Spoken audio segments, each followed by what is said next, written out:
예수님은 한 사마리아 사람에게 말씀하셨습니다. 일어나라, 내 믿음이 너를 구원하였느니라. 그렇습니다. 우리는 믿음을 통해 구원을 얻습니다. 하나님의 구원은 믿음을 통해 우리에게 옵니다. 그러면 여러분, 구체적으로 믿음이 무엇일까요? 우리에겐 이 질문이 중요합니다. 믿음에 대해 구체적으로 알아야 구체적으로 구원의 삶을 살 수 있습니다. 그래서 오늘은 누가복음 17장을 통해 믿음에 대해 생각해 보려고 합니다. 오늘 읽은 성경에 등장하는 사람은 나병 환자 10명입니다. 여러분, 나병이 무엇일까요? 어떤 병입니까? 레위기 13장을 보면 나병에 대해서 말씀하시는데 그 증상은 악성 피부병입니다. 레위기는 이 병을 짜라아트라고 그렇게 부르는데 이 말은 매질, 징계라는 말에서 비롯되었습니다. 그러니까 나병은 하나님께 매를 맞아서 생긴 병이다, 그런 의미입니다. 사람들이 왜 그렇게 불렀겠습니까? 이 병은 신이 내린 징벌, 신의 저주로 여겨질 만큼 흉측했고 인간의 노력으로는 고칠 수 없는 불치병이었기 때문에 그렇습니다. 또 이 병은 전염이 되기 때문에 다른 사람과 접촉을 못하도록 했습니다. 그렇다면 이 병에 걸린 분들은 어떻게 살았겠습니까? 며칠 전에 온 얼굴이 털로 덮인 늑대 가족이라는 제목의 신문 기사를 읽었습니다.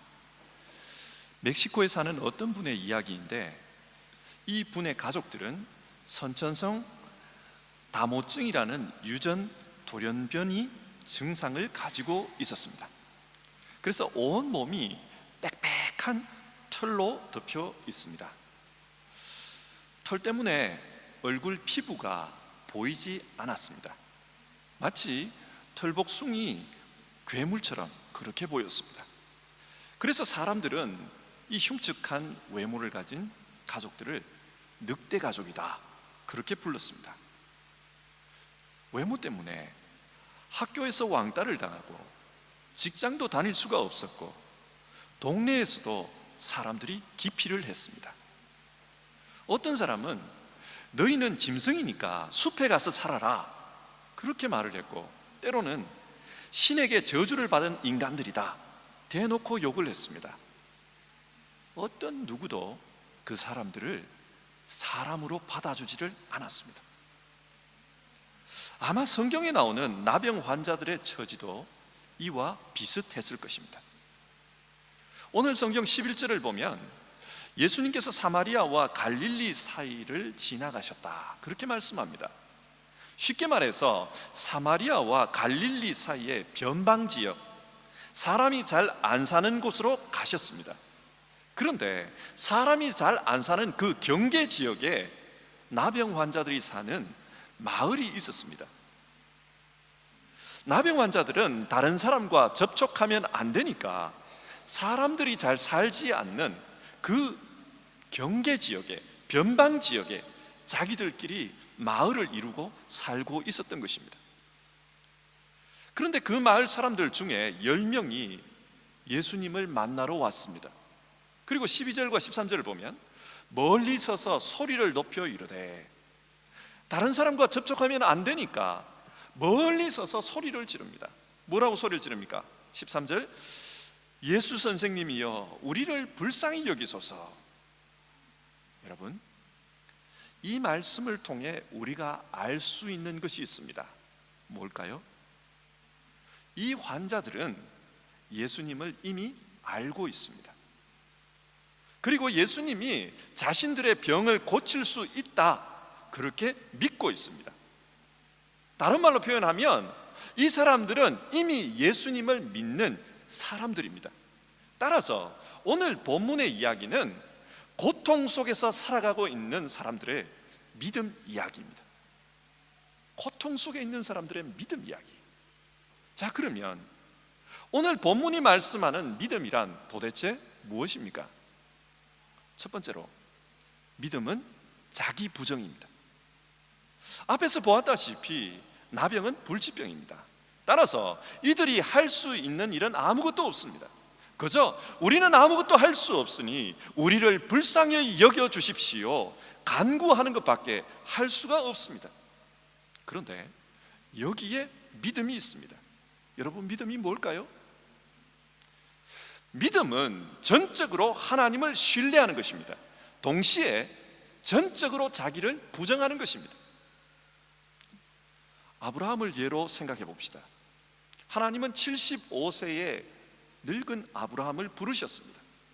그리고 그에게 내가 너로 창대케 하리라 약속하셨습니다. 그런데 하나님의 이 약속, 창대케 하리라 이 약속이 언제 이루어집니까? 아브라함이 100세가 되어 이삭을 낳음으로써 그 약속이 드디어 시작됩니다. 약속이 이루어지기까지 25년이라는 긴 세월이 흘렀습니다.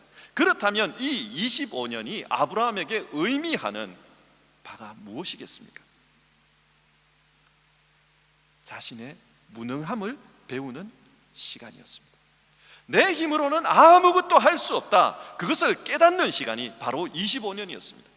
하나님은 100세가 되어 자기 힘으로는 아이를 낳을 수 없는 그때에 드디어 약속을 이루셨습니다. 믿음은 나의 전적 무능을 깨닫는 데서 출발합니다. 또 모세를 한번 봅시다. 하나님은 출애굽기 3장에서 모세를 부릅니다. 그리고 그 모세에게 이스라엘 백성을 구원하기 위해 애굽 땅으로 가라, 그렇게 말씀합니다. 그때 모세는 나는 갈 수 없습니다, 거부합니다. 그러나 하나님은 가지 않겠다는 모세를 억지로 보냅니다. 그런데 출애굽기 5장을 읽다 보면은 당황스러운 부분이 나옵니다. 하나님 말씀대로 모세는 갔습니다. 그런데 결과가 어떠했는가? 이스라엘 민족이 그 이전보다 더 큰 고통을 당하게 됩니다. 모세 때문에 상황이 이전보다 더 나빠졌습니다. 이집트 왕 바로는 이스라엘 민족이 게을러서 지금 일하기 싫어서 출애굽을 요구하고 있다 그러면서 더 심한 강제 노동을 시키기 시작합니다. 여러분, 왜 이런 이야기가 성경에 기록되어 있을까요? 이스라엘의 구원 이야기라면 하나님께서 구원하신 이야기, 성공하신 이야기만 써놓아도 되는데 왜 실패한 이야기를 굳이 성경에 기록하고 있을까요? 하나님은 이때 모세를 가르치셨습니다. 내 힘으로는 아무것도 할 수 없구나, 구원 사역에서 내가 스스로 할 수 있는 것은 아무것도 없구나, 그것을 느끼도록 만드셨습니다. 출애굽과 관련해서 하나님이 제일 먼저 하신 일은 자기 부정의 훈련이었습니다. 구원은 내 힘으로 이룰 수 있는 게 아니다. 믿음은 이 자기 부정에서 시작됩니다. 그러면 삼손은 어떻습니까? 삼손은 태어날 때부터 하나님의 신이 함께한 사람이었습니다. 그래서 누구보다도 위대한 힘을 가지고 있었습니다. 하지만 그가 자기 힘으로 뭔가를 할 수 있다고 생각했을 때 그때 그는 그 힘으로 뭘 했습니까? 온갖 방황을 하고 있었습니다. 하나님을 위해 살지 않았습니다. 반면 머리털이 잘리고 두 눈이 뽑혀서 아무것도 할 수 없을 때, 블레셋 사람들의 노예가 되어서 물레를 돌리고 있을 때, 맷돌을 돌리고 있을 때, 그때 그는 드디어 하나님께 기도합니다. 하나님, 구하옵나니 나를 생각하옵소서. 이번만 나를 강하게 하사 원수를 갚게 하옵소서. 여러분, 성경이 뭘 말합니까? 믿음의 반대말은 자기 자랑, 교만입니다. 참된 믿음은 자기를 부정하고 오직 하나님만을 소망하는 데서 시작합니다. 기독교 2000년 역사를 보면 예배 형태에 있어서 많은 변화가 있었습니다. 옛날 예배에서는 끼리헥 엘레이존이라는 찬송을 예배 때마다 불렀습니다. 아마 한독 예배를 드릴 때 끼리헥 엘레이존을 부르는 것을 여러분도 보셨을 것입니다. 끼리헥 엘레이존, 주여 우리를 불쌍히 여기셔서, 그런 뜻입니다. 그런데 왜 예배 때마다 주여 우리를 불쌍히 여기소서 이 찬송을 불렀을까요? 믿음은 자기 부정에서 시작하기 때문입니다. 나는 아무것도 할 수 없습니다. 주님, 나를 불쌍히 여겨 주시옵소서. 믿음의 출발은 여기에서 시작됩니다. 두 번째로 믿음은 순종입니다. 14절을 보시면 예수님께서 이 10명의 나병 환자들에게 제사장에게 가서 너희 몸을 보이라, 그 말씀을 하십니다. 나병 환자들이 제사장에게 가서 몸을 보이는 것은 병이 다 나았을 때, 병이 다 나은 이후에 다 나았다는 것을 확인받는 행동입니다. 그래서 병이 다 나은 이후에 제사장에게 확인받고 정결 예식을 해야만 사람들에게로 돌아갈 수가 있습니다. 이것이 레위기의 가르침입니다. 그런데 지금 이 환자들은 병이 나은 상태가 아닙니다. 그리고 예수님께서 병이 나을 수 있도록 기도를 해주신 것도 아닙니다. 아픈 부위에 손을 얹어서 어루만져 주신 것도 아닙니다. 그런데 제사장에게 가서 너희 몸을 보이라, 그렇게 말씀하십니다. 어떻게 보면 이 명령은 부당한 명령입니다. 병이 있는데 어떻게 제사장에게 갈 수가 있습니까? 하지만 이들은 순종합니다. 그리고 14절, 그들이 가다가 깨끗함을 받은지라. 길을 가는 도중에 나은 것입니다. 성경은 이 치유가 우연이 아니라, 저절로 나은 것이 아니라 하나님에 의해 나은 것임을 분명히 하기 위해서 깨끗함을 받은지라, 이 부분을 수동태 구문으로 기록하고 있습니다. 나아진 겁니다. 하나님께서 깨끗하게 해 주신 것입니다. 자, 여기서 한번 생각해 봅시다. 성경이 오늘 우리에게 말씀하는 믿음이 무엇인 것 같습니까? 믿음은 순종입니다. 주님의 요구가 옳고 그르고를 떠나서 순종하는 것입니다. 아니, 왜요? 순종은 말 자체를 따르는 것에 강조점이 있지 않습니다. 순종의 강조점은 그 말씀을 하신 분을 신뢰하는 것에 있습니다. 비록 그 말이 불합리하게 들릴지라도 그 말씀을 하신 분이 믿을 만한 분이기 때문에 따르는 것, 그것이 순종입니다. 예를 들어 성경을 읽다 보면 이성적으로 잘 이해되지 않는 부분이 있습니다. 그래서 어떤 사람은 성경이 틀린 것이 아닌가, 혹은 거짓말이 아닌가, 그런 생각을 마음속으로 합니다. 그러나 여러분, 우리는 성경 이야기 자체가 과학적으로 다 맞고 이성적으로 증명이 되기 때문에 믿는 것이 아닙니다. 우리가 성경을 믿는 이유는 말씀하신 분이 하나님이기 때문입니다. 신실하신 그분께서 말씀하셨기 때문에, 그분의 말씀이기 때문에 믿는 것입니다. 창세기 22장을 보면 하나님이 아브라함에게 하나밖에 없는 아들 이삭을 제물로 바치라고 요구하지 않습니까? 그 말씀을 이성적으로 생각하면 말이 안 되는 요구입니다. 어떻게 사람을 죽여서 제물로 바치라고 요구할 수가 있습니까? 순종할 이유가 없습니다. 부당한 요구이기 때문입니다. 그러나 그 말씀을 하신 분이 하나님입니다. 백세에 약속의 아들을 주셨던 그 신실하신 분입니다. 그래서 아브라함은 그분이 말씀하셨기 때문에 순종합니다. 그렇게 순종하는 아브라함에게 하나님께서 뭐라고 말씀하십니까? 내가 이제야 네가 하나님을 경외하는 줄 아노라. 이제 네 믿음을 인정한다, 그 말씀 아닙니까? 보십시오. 믿음은 하나님을 신뢰하는 것입니다.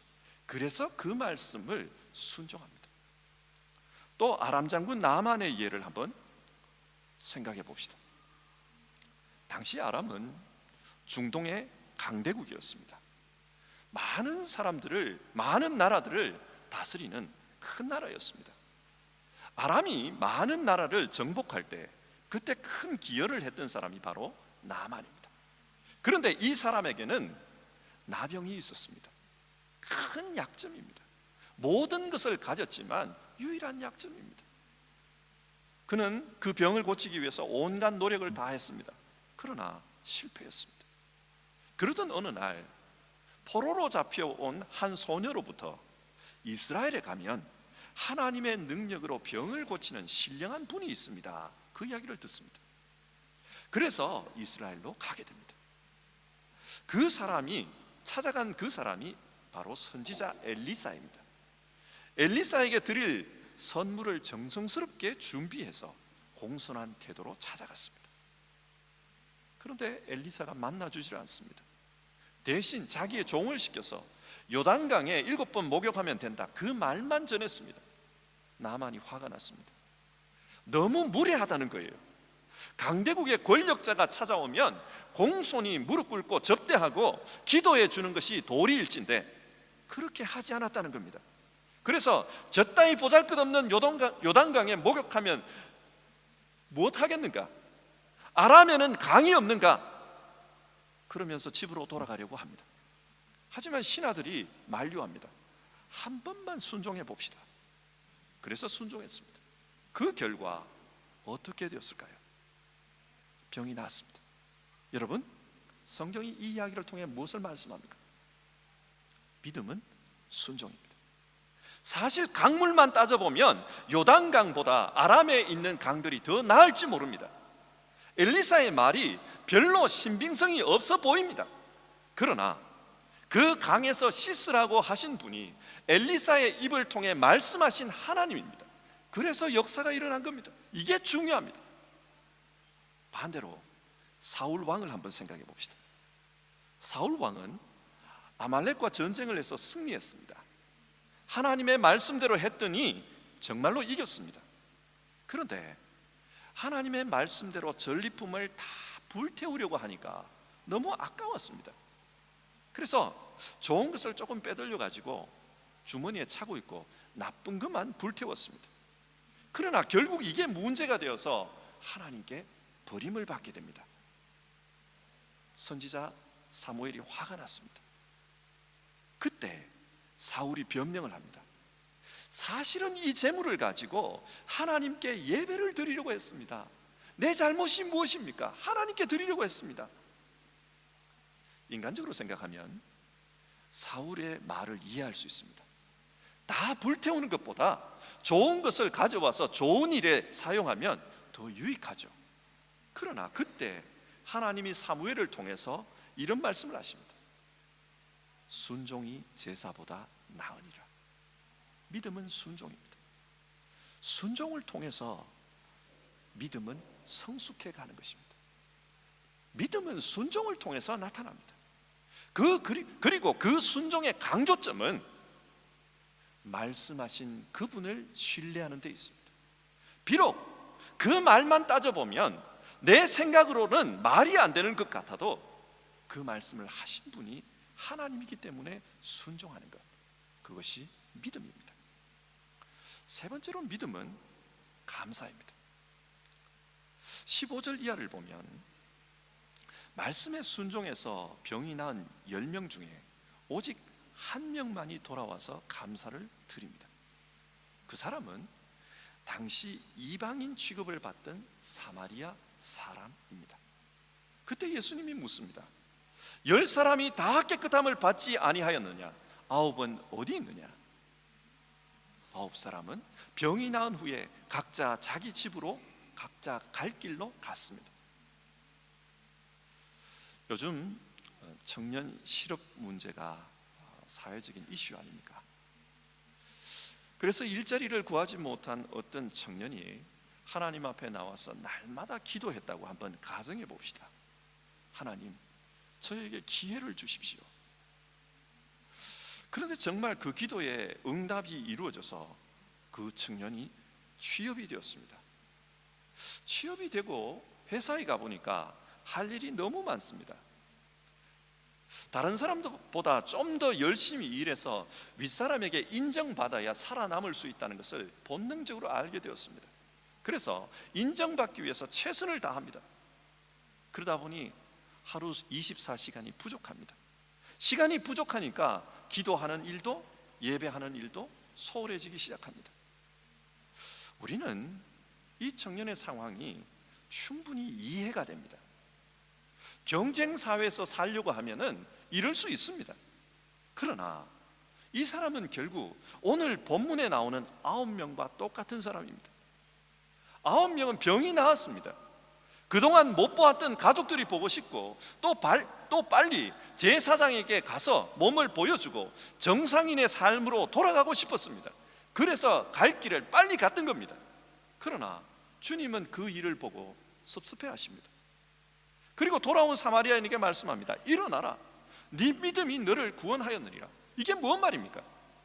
다른 9명은 병은 치유받았으나 그 영혼은 구원받지 못했다는 말입니다.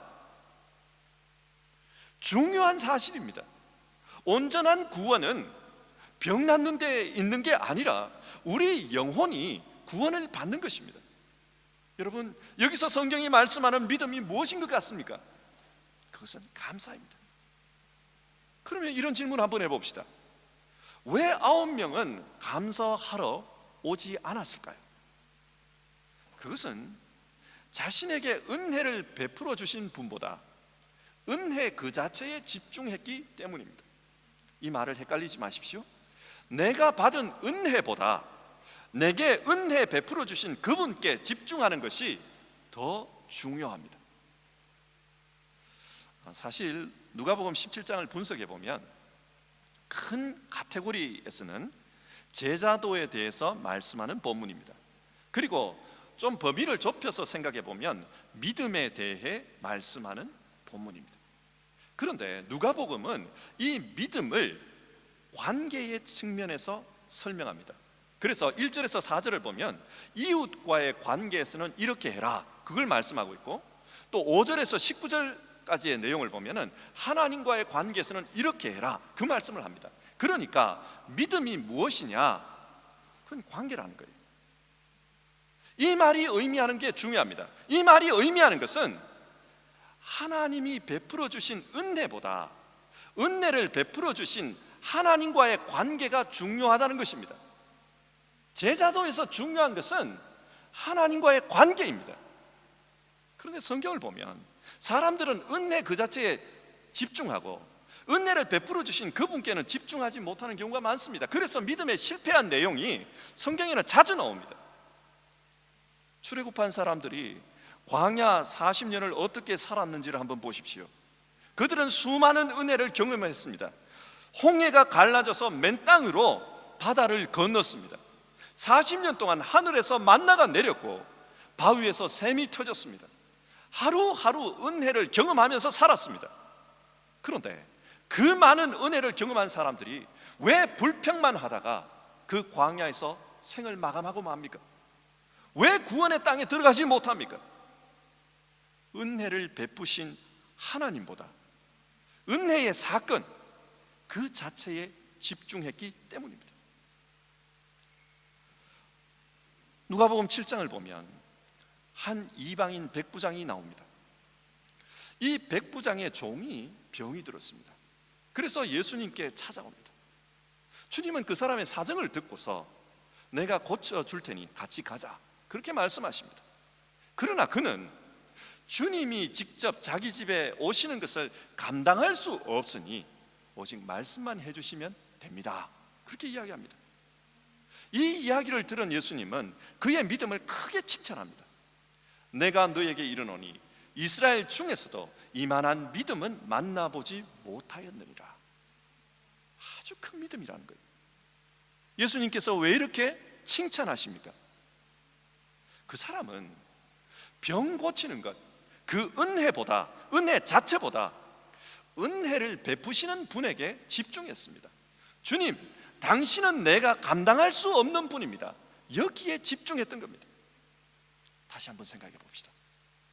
왜 9명은 감사하지 못했습니까? 자기가 받은 은혜, 병 고침 그 자체에 신앙의 목표를 두었기 때문입니다. 병이 다 나았으니 이젠 목표를 이루었다, 그렇게 생각한 겁니다. 그러나 믿음은 은혜를 주신 하나님을 목표로 해야 합니다. 감사는 은혜의 사건보다 은혜를 베푸신 하나님께 집중할 때 그때에 흘러나오는 행위입니다. 어느 마을에 농부들이 살았습니다. 그 농부들은 하나님께 열심히 기도하는 사람들이었습니다. 하나님께 기도합니다. 하나님, 햇빛을 주십시오. 좋은 날씨를 주십시오. 하나님, 너무 덥습니다. 좀 서늘하게 해주십시오. 하나님은 그들의 기도대로 다 들어주셨습니다. 기도의 목표가 이루어졌습니다. 그리고 가을이 되었습니다. 그런데 추수를 해보니까 곡식에 알맹이가 없었습니다. 농부들이 하나님께 나아가서 따집니다. 아니, 우리가 그렇게 열심히 기도하고 신실하게 신앙했는데 우리에게 돌아오는 게 이게 뭡니까? 왜 알맹이가 없습니까? 그때 하나님 말씀합니다. 나는 원하는 대로, 소원대로 다 들어줬다. 여러분, 인간이 농사 짓는 것보다 하나님께 맡기는 게 더 낫습니다. 하나님은 때를 따라서 비도 주시고 햇볕도 주십니다. 그러나 인간은 지금 당장 좋은 것만을 원합니다. 그렇게 하다 보면은 농사가 망쳐집니다. 내몽골에 가면 고비 사막이 있습니다. 황량한 사막입니다. 왜 사막이 되었을까요? 거기서 조금만 더 가면 푸른 초원이 있는데 왜 거기는 사막이 되었을까요? 비가 오지 않기 때문입니다. 사람들은 맑은 날씨를 좋아합니다. 그러나 늘 맑기만 하면 사막이 되어버립니다. 사람들이 싫어해도 때로는 비바람이 불고 폭풍이 있어야 사람이 살아갈 수 있는 환경이 되는 겁니다. 우리의 인생도 마찬가지입니다. 한국말로 위기라는 말을 잘 생각해 보십시오. 거기에는 두 의미가 들어가 있습니다. 위험이라는 뜻입니다. 기회라는 뜻입니다. 위기는 위험과 기회가 공존하는 것입니다. 뭘 말합니까? 위기가 있어야 기회도 온다는 겁니다. 그렇게 보면은 하나님이 하신 모든 일은 감사할 수가 있습니다. 비록 지금은 위험한 상황만 보일지라도 하나님은 모든 것이 합력해서 선이 되도록 그것을 기회로 만드실 수 있기 때문입니다. 은혜 그 자체가 아니라 은혜를 베푸시는 그 하나님을 쳐다본다면 우리는 언제나 감사할 수 있습니다. 그래서 성경은 말씀합니다. 항상 기뻐하라, 범사에 감사하라. 믿음은 감사입니다. 말씀을 맺겠습니다. 오늘 우리는 가정주일로 예배를 드리고 있습니다. 오늘 말씀을 생각하며 모든 가정이 믿음의 가정이 되기를 소원합니다. 믿음은 자기 부정으로 시작합니다. 믿음은 순종이라는 과정을 통해서 성숙이 됩니다. 믿음은 감사를 통해서 완성이 됩니다. 우리 모두 믿음으로 살기 원합니다. 그런데 우리가 살고 있는 삶의 환경을 보면 믿음으로 살기가 쉽지 않습니다. 믿음은 자기 부정으로 시작하지만 우리가 사는 세상은 자기 자랑을 요구합니다. 자기를 내세우지 않으면 낙오자가 되기 쉬운 그런 세상입니다. 또 믿음은 순종으로 성숙하고 감사함으로 완성된다고 했습니다. 그런데 우리 시대의 날카로운 이성은 순종보다 분석을 원하고 있고 욕망이 바다만큼 커진 이 세상에서는 감사보다 불평이 더 많은 것이 현실입니다. 이런 세상 속에서 믿음으로 사는 것은 굉장히 어렵습니다. 또 믿음으로 살다 보면 보잘것없는 사람으로 낙오될 것 같은 그런 마음이, 그런 걱정이 우리에게 생겨나는 것도 사실입니다. 그러나 여러분 기억합시다. 오늘 본문에서 당시에 인정받지 못하던 사마리아 사람이 그 믿음으로 말미암아 인정받는 사람이 되었습니다. 나병 환자였던, 아무것도 할 수 없던 그 사람이 믿음으로 말미암아 승리할 수 있었습니다. 믿음으로 살면 우리 역시 이 시대에서 승리할 줄 믿습니다. 치유받은 나병 환자의 믿음을 보면서 오늘 우리의 믿음을 다시 한번 생각할 수 있기를 바랍니다. 기도하겠습니다. 하나님 아버지, 오늘 주님께 칭찬 들은 한 사마리아인의 이야기를 통해 믿음에 대해 생각해 보았습니다. 그는 사마리아인이었고 나병 환자였습니다. 세상에 아무것도 자랑할 것이 없지만 오직 믿음으로 주님께 칭찬 듣는 자 되었습니다. 우리 모두 이 믿음의 사람 되기를 소원합니다. 자기 자랑이 넘쳐나는 세상, 그러나 주님 앞에서는 내 자랑 내려놓고 겸허하게 자기를 부정하는 신앙인으로 살게 하옵소서. 성경이 이해 안 되고 또 현실이 불합리하게 여겨질지라도, 그러나 하나님을 신뢰하며 말씀에 순종하는 우리 모두 되게 하옵소서. 때론 불평이 나오고 만족할 만한 것이 없을지라도, 혹은 세상에 바쁜 일이 너무 많아 빨리 달려가야 할 상황에서도 내 삶의 근원자 되신 하나님 때문에 감사하며 살게 하옵소서. 모든 믿음의 가정들이 온전한 믿음 가운데 살아가기를 원합니다. 예수님의 이름으로 기도드립니다. 아멘.